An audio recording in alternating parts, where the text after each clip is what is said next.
Hugo Boss. Bienvenue sur la chaîne pour une nouvelle vidéo. Alors, chute de la natalité. Choix de civilisation ou incapacité biologique? La question se pose.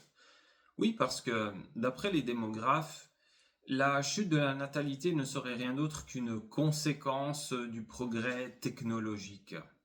À savoir, voilà, les femmes sont plus éduquées et par conséquent plus concentrées sur la carrière, donc elles pensent moins à avoir des enfants, elles sont plus occupées, elles ont d'autres priorités.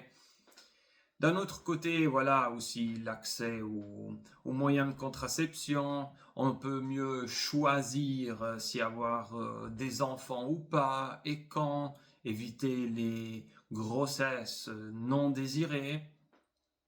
Et aussi, voilà, un autre argument, des fois, c'est aussi, ouais, c'est aussi parce que les enfants, ça coûte trop cher. Donc, ça, c'est l'explication des démographes. Voilà, tout simplement, la chute de natalité, c'est pas quelque chose dont on devrait s'inquiéter parce que c'est rien d'autre qu'une conséquence logique du progrès technologique. Mais voilà, les biologistes, eux, moi en particulier, je vois les choses à peine un peu différemment, j'ai envie de dire. Aussi parce que ce ne sont plus seulement ces arguments qui sont d'actualité aujourd'hui, mais il y en a d'autres qui se sont rajoutés. J'ai envie de dire un petit peu plus bizarres.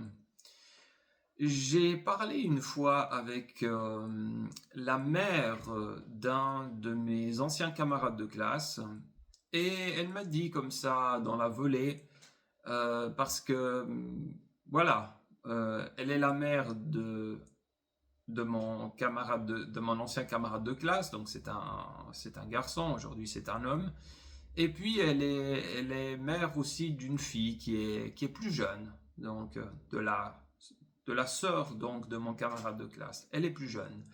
Et puis elle m'a dit, la mère, ah ouais, mais tu sais, ma fille, elle a pas envie, non, d'avoir des enfants à cause du climat, etc. Alors moi, je veux dire, tout en ayant mon opinion, j'ai rien dit, voilà, question tout simplement d'un minimum d'intelligence sociale et quelque part aussi de respect, mais j'en pensais pas moins.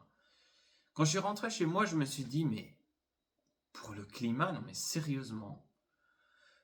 C'est un argument qui, moi, sincèrement, me paraissait absolument, absolument débile, hein, et je le dis ouvertement. Je sais que j'en avais déjà fait une vidéo là-dessus au tout début. Mais voilà, donc il y a le concept d'anxiété maintenant pour l'avenir et d'anxiété climatique. Et si ça, c'était des questions qui nous suggéraient qu'il y a autre chose en réalité derrière ce prétendu choix de société de ne pas faire des enfants. Et si c'était autre chose qu'un choix de société, et si ce choix de société n'était rien d'autre qu'un masque, n'était rien d'autre qu'une excuse pour dissimuler autre chose. Parce que voilà, il faut le dire ouvertement. Ouais, je sais, de temps en temps, je regarde un petit peu mes notes parce que je n'arrive pas à me souvenir de tout. Euh, voilà, l'instinct de reproduction avec l'instinct de survie, ce sont les deux instincts les plus forts du monde du vivant. Donc, je veux dire, un organisme, quel qu'il soit, de base, il a un instinct de survie et de reproduction. Chaque individu d'une espèce fonctionnelle a un instinct de survie et de reproduction. Alors, comment se fait-il que, encore une fois, nous, espèces à part, on ait tout d'un coup une chute de cet instinct de reproduction, de cet élan vital finalement? Alors évidemment, il y a plusieurs hypothèses. D'un côté, oui, les dires des démographes, mais aussi d'autres. On assiste à une baisse de la qualité du sperme chez les hommes. Je pense que vous êtes au courant de ça. Et il y a évidemment des causes multifactorielles à cela, notamment la pollution, les perturbateurs endocriniens contenus dans l'eau potable ou bien aussi en particulier dans les emballages des aliments, ainsi que dans pas mal de pesticides. Et en plus, nous avons d'autres problèmes liés à notre mode de vie moderne, qui est notamment la sédentarité, la mauvaise qualité du sommeil et évidemment le stress. Donc voilà, là on a un mode de vie qui baisse la fertilité. Donc est-ce que cette chute de la natalité c'est juste un choix ou bien c'est aussi une incapacité? C'est-à-dire que voilà, les hommes ne font pas d'enfants seulement parce qu'ils ne veulent pas, mais aussi parce qu'ils ne peuvent pas, parce qu'ils n'arrivent pas. Donc ça c'est quelque chose qu'on doit évaluer. Et puis évidemment, comme on en a parlé dans la vidéo précédente, nous avons une hausse inquiétante des troubles psychiques. Et puis justement, les troubles psychiques, notamment l'anxiété et la dépression, sont connus pour être des inhibiteurs de la libido. Donc, est-ce que justement cette tendance à renoncer à avoir des enfants est vraiment un choix délibéré ou c'est d'un côté quelque chose de subi parce que l'infertilité grandit et parce que notre psyché est complètement déboussolée par tout un ensemble de troubles psychiques. Et puis voilà, euh, c'est vrai que aussi quand on a pu faire des expériences aussi avec les humains, surtout quand on regarde plutôt avec du recul certains événements du passé, on se rend compte par exemple que les femmes, quand elles sont très stressées, quand vraiment elles sont dans des conditions de stress extrême, qu'est-ce qui leur arrive entre autres? On assiste à un dérèglement du cycle menstruel. Donc, soit les menstruations, les règles, elles sont décalées, elles sont irrégulières, soit des fois carrément elles s'arrêtent complètement. Et puis, chez l'homme, dans des conditions de stress, nous avons une baisse aussi de la production de sperme et puis de la qualité aussi. Mais pourquoi ça arrive? En réalité, c'est très simple. Il faut vous dire une chose. Le système reproducteur est le seul système de notre système d'organes, c'est le seul dans notre corps à ne pas être indispensable à la survie de l'individu. D'accord? Parce que si maintenant on vous ôtait à travers une ablation les testicules, la verge, les ovaires, l'utérus et ainsi de suite, alors ce qui se passerait, oui, certainement, il y aurait des perturbations hormonales parce que ces glandes, dites glandes endocrines, elles produisent aussi des hormones, mais finalement, en tout cas, sur le court terme, ça ne va pas vous tuer. Par contre, si on s'attaque à d'autres systèmes, notamment le système respiratoire, digestif ou urinaire, quand vous ôte les 2 reins, quand vous ôte les 2 poumons, le cœur, le foie ou l'estomac, ou encore le cerveau, ou le cœur, oui, alors là, évidemment que vous allez mourir, parce que ce sont des organes vitaux. Donc, dans des situations de stress, c'est connu que le système reproducteur, il baisse en performance. Pourquoi? Parce que le corps, il fait des économies d'énergie. Et donc, il arrête d'investir son énergie dans le système reproducteur.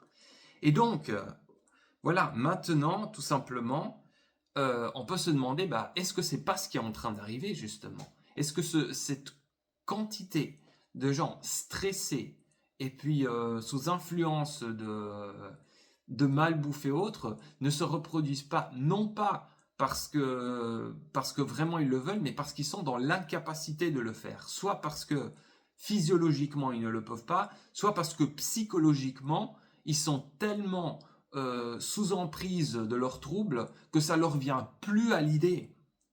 Et pourquoi aussi tout d'un coup ce choix de renoncer à la paternité ou à la maternité augmente? Surtout en Occident, j'ai envie de dire. C'est très paradoxal, parce que finalement, à part voilà, quelques endroits qui ont été un peu frappés par les catastrophes naturelles, ou bien, voilà, à part le fait que voilà, qu'il y a un peu des problèmes économiques aussi, c'est vrai, finalement, l'Occident, il se porte encore pas trop mal par rapport au reste du monde pour le moment. Parce que c'est vrai que la pauvreté existe en Occident, mais la pauvreté en Occident n'est pas la pauvreté en Afrique, en Asie ou ailleurs.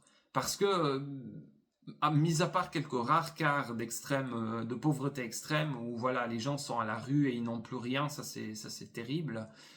La plupart des pauvres ont quand même normalement un toit, ils ont quand même, normalement ils mangent au moins un minimum à leur faim, ils ont un endroit où dormir, et donc finalement, ben, ils sont pas si mal lotis que ça, et nous vivons relativement aussi dans la plupart des pays européens dans des temps de paix, je veux dire, il n'y a pas non plus une guerre ouverte, on n'est pas dans une guerre mondiale, alors que si on pense aux générations surtout avant les années 50, mais ils ont connu des choses terribles. Je veux dire, la Première Guerre mondiale, mais c'était une boucherie. Il y avait encore la grippe dite espagnole qui ravageait les jeunes, qui a tué entre 50 et 100 millions de personnes, mais vous imaginez.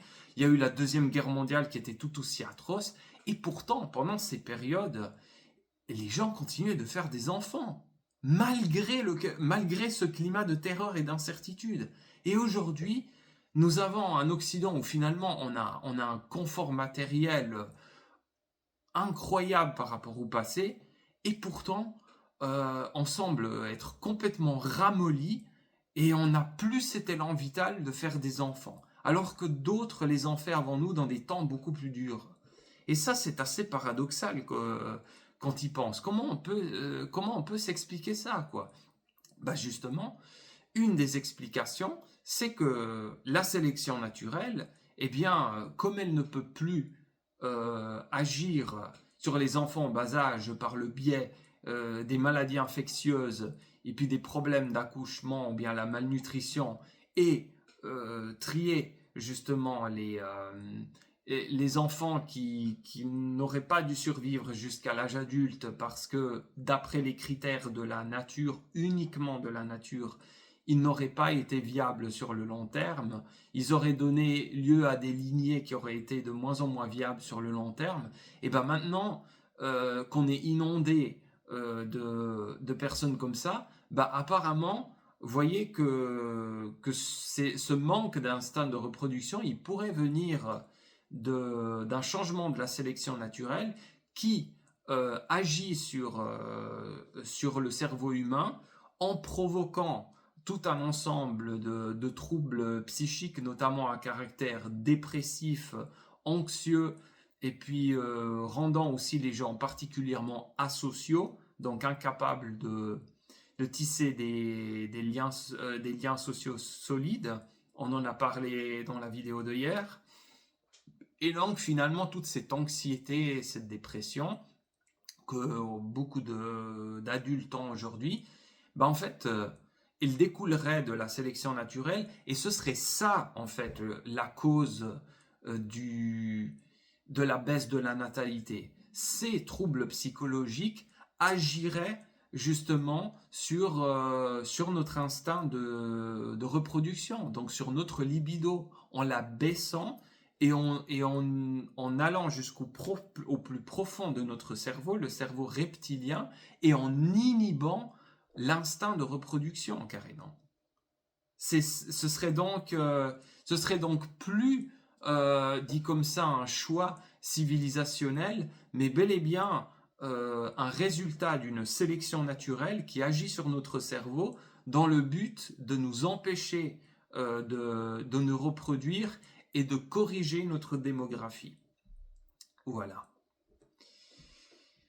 Évidemment, c'est un constat qui est peu réjouissant, mais heureusement aussi, il est possible, je pense, de remédier et de retrouver cet élan pour, de nouveau avoir envie de perpétuer notre lignée et finalement d'accomplir notre seul véritable but certain dans la vie. Parce que j'ai fait une vidéo précédemment où j'expliquais quel était le but de la vie. Le but de la vie, c'est essentiel pour n'importe quel organisme vivant, nous y compris. Le seul but certain, c'est celui de perpétuer notre espèce. Donc si on ne fait même plus ça, mais qu'est-ce qu'on fait là, sincèrement? Parce que perpétuer son espèce, c'est pas seulement passer ses gènes, c'est passer une histoire, c'est passer un héritage culturel, historique, familial. C'est aussi transmettre un savoir, un vécu. Et c'est la seule manière aussi d'être véritablement immortel. C'est celui de continuer son parcours en engendrant des enfants qui vont suivre nos pas, ou en tout cas continuer notre lignée. Donc, qu'est-ce qu'on peut faire aussi maintenant pour retrouver cet instinct de reproduction qui est tant inhibé dans notre société à cause de tout ce que je viens de citer? Eh bien, ça tourne essentiellement autour de prendre soin de sa santé psychophysique. Oui, à savoir prendre soin de sa santé mentale, s'entourer de personnes qui nous font du bien, qui nous font sentir bien, avoir le courage aussi d'aller parler aux autres, même si voilà, c'est vrai que la plupart des gens, la plupart du temps, sont assez moyens, je veux dire, ils sont pas forcément toujours spécialement intéressants, mais même s'il y a peu de personnes qui vous intéressent, eh ben ça vaut toujours la peine de se battre pour essayer de les rencontrer et de les faire rentrer dans votre vie. Ensuite, évidemment, ça tourne autour du soin de son corps, faire de l'exercice, se mettre en mouvement, manger correctement, dormir bien, c'est important, on néglige beaucoup le sommeil. Prenez soin de votre corps et vous verrez qu'en faisant tout ça, vous allez avoir cette envie, cet instinct, cet élan qui va revenir, qui va jaillir à nouveau en vous. Parce que, sincèrement, moi je suis persuadé que ne pas vouloir d'enfant, je sais ça va être catégorique, mais c'est une maladie. C'est un synonyme de maladie parce que d'après, on pourrait dire la définition épistémiologique d'une maladie, une maladie c'est tout ce qui entrave, c'est tout ce qui est au-delà d'un accident, parce qu'un accident, une tuile qui vous tombe sur la tête, c'est pas une maladie. Je pense qu'on est d'accord là-dessus. Tout ce qui est au-delà d'un accident entrave votre survie et ou votre reproduction, c'est une maladie. Donc ne pas vouloir d'enfant, en réalité c'est quelque part une maladie parce que votre pensée est atteinte, est tellement atteinte qu'elle vous prive d'un de vos instincts les plus puissants et les plus naturels et communs à tous les organismes vivants, qui est celui de se reproduire et de perpétuer sa lignée, d'avoir l'instinct de vouloir la perpétuer. Moi, voilà, dans mon cas précis, c'est vrai que la seule chose pour le moment qui m'empêche un petit peu d'avoir des enfants, c'est essentiellement l'aspect économique, parce que sinon, j'ai déjà cette envie d'avoir des enfants. Je sais que j'en veux, et plus l'âge passe, et plus je me rends compte que j'ai cet instinct paternel qui arrive. Oui, j'ai vraiment envie de devenir père un jour. Oui, j'en ai beaucoup, j'en ai très envie. J'en ai très envie, j'ai envie d'avoir des versions miniatures de moi à côté de moi qui me sollicitent tout le temps. Ça me donnerait, je pense, une énorme joie de vivre. Et puis, c'est aussi pour ça. Des fois, c'est aussi la difficulté de trouver une compagne qui a envie, elle aussi, qui est maternelle, qui est féminine, qui a envie de s'adonner à la maternité et qui voit dans la maternité une chose merveilleuse et non pas une contrainte et une perte de temps. Et malheureusement, je fais un peu le constat que ce genre de femmes se font de plus en plus rares, surtout les plus jeunes.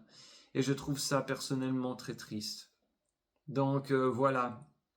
Je suis aussi parmi ceux qui sont un petit peu bloqués en ce moment. Moi non plus, je ne suis pas parfait et je ne suis pas encore à l'étape d'avoir des enfants, mais j'en ai très envie. C'est quelque chose que j'ai vraiment envie d'avoir prochainement. Bon, je suis un homme, je peux encore un peu attendre, mais je sais que j'en ai envie, quoi. Et j'espère que toi qui me regardes là maintenant, tu en as aussi envie. Parce que c'est quelque chose de merveilleux que de perpétuer sa lignée. Et je pense que c'est aussi quelque part un signe de respect aussi pour nos anciens, qui eux, malgré les difficultés, malgré les défis, malgré par moments l'impression que tout allait finir pour eux peut-être, eh ben ils ont quand même fait, ils l'ont quand même fait. Je suis là, tu es là, nous sommes là aujourd'hui. Voilà. J'espère que tu as aimé cette vidéo. Si tu as aimé cette vidéo, mets un pouce vers le haut, ça aide beaucoup pour le référencement de cette vidéo et de cette chaîne. C'est très important. Partage-la à quelqu'un si tu penses que ça peut lui redonner une espèce de prise de conscience qui ne sera pas forcément facile, mais en même temps une envie un élan pour retourner à vivre et à penser à son futur. Et ensuite, eh bien, abonne-toi à cette chaîne si tu ne l'as pas encore fait pour continuer à recevoir des vidéos aussi percutantes que celle-ci. À très bientôt.